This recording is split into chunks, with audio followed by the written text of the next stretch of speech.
Morning students. तो आज हम पढ़ते हैं बीकॉम थर्ड सेम का जो हमारा सब्जेक्ट है वो है हमारा कंपनी लॉ। कंपनी लॉ में आज हम आपको एक मोस्ट ऑफ इम्पोर्टेंट टॉपिक पढ़ाने जा रहे हैं, वो है हमारा कंपनी का निर्माण। कंपनी का निर्माण कैसे होता है, कंपनी के निर्माण में हमें कौन कौन से स्टेज, कौन कौन सी चीज़ें करनी होती हैं। तो सबसे पहले हम थोड़ा सा कंपनी के बारे में समझ लेते हैं कि कंपनी क्या है। देखिए, कंपनी का मतलब होता है दो या दो से अधिक व्यक्ति एक ग्रुप ऑर्गेनाइज करके एक ही प्रकार के काम करें तो उस चीज को हम कंपनी कहते हैं। जैसे एक एग्जाम्पल, प्राचीन काल में कोई भी काम नहीं था, लोगों की आवश्यकता ऐसी है। अब लोग क्या चीज पसंद करता था? रोटी, कपड़ा, मकान। उसके लिए खाने के लिए रोटी, पहनने के लिए कपड़ा और रहने के लिए मकान, बस उसकी कोई और आवश्यकताएं नहीं थी। आज का व्यक्ति जैसे जैसे बढ़ता जा रहा है, जैसे जैसे समय गुजरता जा रहा है, व्यक्तियों की आवश्यकताएं अस्थिर होती जा रही है। अब व्यक्ति को हर एक चीज चाहिए, जैसे स्मार्टफोन है, टीवी है, कूलर है, फ्रिज है, पेन है, पेंसिल है, कॉपी है, बैग है, हर चीज चाहिए। हर चीजों में वैरायटी चाहिए। तो वो वैरायटी वाली चीज कहाँ से आएगी?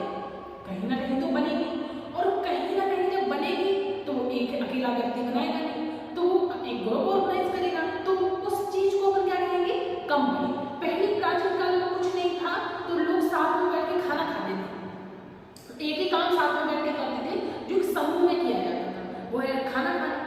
तो इसलिए उनने बता दिया कि ये हमारी कंपनी है, ये हम लोग खाना खा रहे हैं, ये हमारी कंपनी के लोग हैं। ये वो लोग खाना खा रहे हैं, उनकी कंपनी के लोग हैं, या थर्ड कोई पर्सन खाना खा रहा है तो उसकी कंपनी के लोग हैं।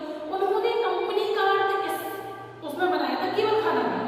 और जैसे जैसे समय बदलता गया, अब ग्रुप में अब कोई ऐसा काम नहीं है जो ग्रुप के बिना होता, हर काम ग्रुप में होते।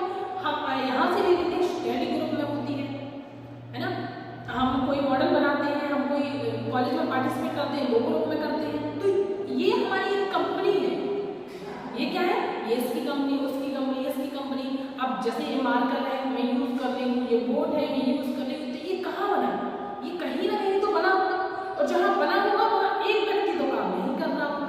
कम से कम एक के जैसे 4 भी हो सकते, 5 भी हो सकते, 6 भी हो सकते, मतलब एक ग्रुप हो सकता है।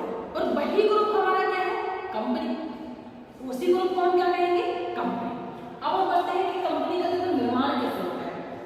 कंपनी के निर्माण में 3 स्टेज होती है, first and second and third. First stage हमारी है प्रवर्तक अवस्था, मतलब ये प्रारंभिक स्टेज है, फर्स्ट स्टेज है प्रवर्तक अवस्था। जब हम कंपनी के बारे में केवल सोचते हैं, कंपनी खोलते नहीं है, सोचते हैं। दूसरी है समावेश या पंजीकरण अवस्था। इस अवस्था में क्या होता है? इस अवस्था में इसमें हमने सब कुछ सोच लिया। अब इस अवस्था में हम गवर्नमेंट की परमिशन लेंगे, वो भी जरूरी है। अगर गवर्नमेंट की परमिशन नहीं हुई तो हमारी कंपनी लीगली मानी जाएगी, नहीं मानी जाएगी। अब फिर ये भी हमारा पूरा बंद हो गया, फिर हमारी कंपनी स्टार्ट होगी, व्यापार स्टार्ट होगा। तो सबसे पहले तो फर्स्ट स्टेज से समझते हैं प्रवर्तक अवस्था। ये कौन सी अवस्था होती है? जब केवल कंपनी खुली नहीं होती है, केवल हमारे माइंड में थॉट आता है कि कंपनी खुली है। तो उसमें 4 अवस्थाएं होती हैं। पहली है कंपनी निर्माण के विचार की खोज, है ना। कंपनी निर्माण के विचार की खोज करेंगे। अगर जैसे आप कह रहे हो हमें एक कंपनी खोलनी है, किसी भी किसी भी चीज की, तो घर जाके क्या कंपनी खोल लोगे? नहीं खोलोगे, थोड़ा सा समय चाहिए, विचार की खोज करोगे, किस चीज की कंपनी खोलना है, किस जगह पे खोलना है, कंपनी में कितने लोग होने हैं, कितने पार्टनर होने हैं, क्या क्या चीजें आनी है, कहाँ से रॉ मटेरियल आएगा, कहाँ हमारे प्रोडक्ट जाएंगे, सब चीजों की हम एक ब्यौरा तैयार कर देंगे ना कि ये चीजें हमें करनी है। तो यही क्या है हमारे कंपनी निर्माण के विचार की खोज। दूसरा है विचार की विस्तृत खोज।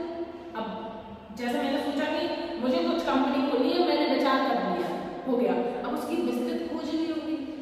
अगर जैसे मैं कहीं से रॉ मटेरियल आना है, तो क्या आप मुझे सच में रॉ मटेरियल दोगे, या आप मेरे साथ सच में पार्टनर होंगे? अगर होना है तो बिल्कुल जल्दी जल्दी। तो ये है हमारे विचार की विस्तृत खोज, मतलब हमने उसी विचारों के तौर पर एक गहराई से खोज करना स्टार्ट कर दिया है। फिर है हमारा आवश्यक सामान एकत्र करना।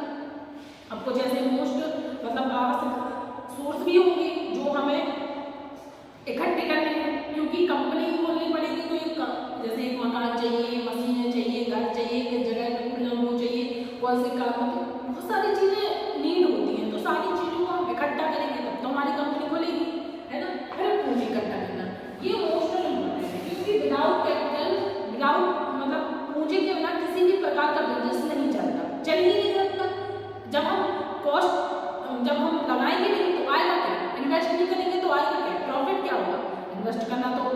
बनते ही है ना। तो ये है पूंजी एकत्र करना। जब हम अपनी पूंजी इकट्ठी कर लेंगे तब तो हम उसमें लगा पाएंगे। फिर ये हमारी फर्स्ट स्टेज कंप्लीट। फिर सेकंड, अगर हमारे इतने सारे काम हो चुके हैं तो फिर हम सेकंड स्टेज पे आते हैं। सेकंड स्टेज में हमारा सबसे पहले सीमा पासंदियां, ये तो हमारा मोस्ट इम्पोर्टेंट है।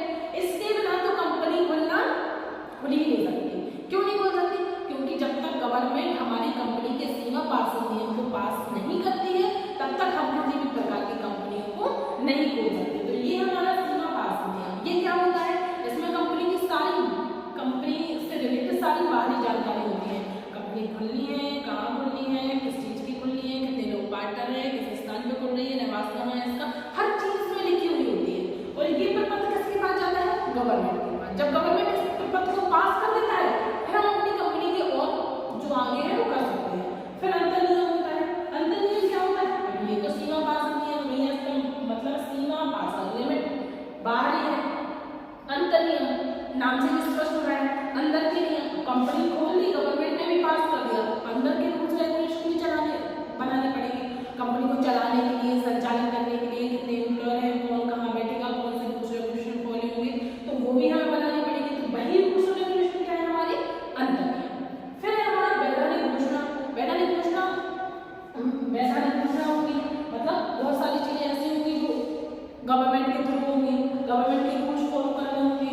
फिर अधिकर्ताओं द्वारा लिखित शपथ पर, और जितने लोग हमारे पार्टनर होंगे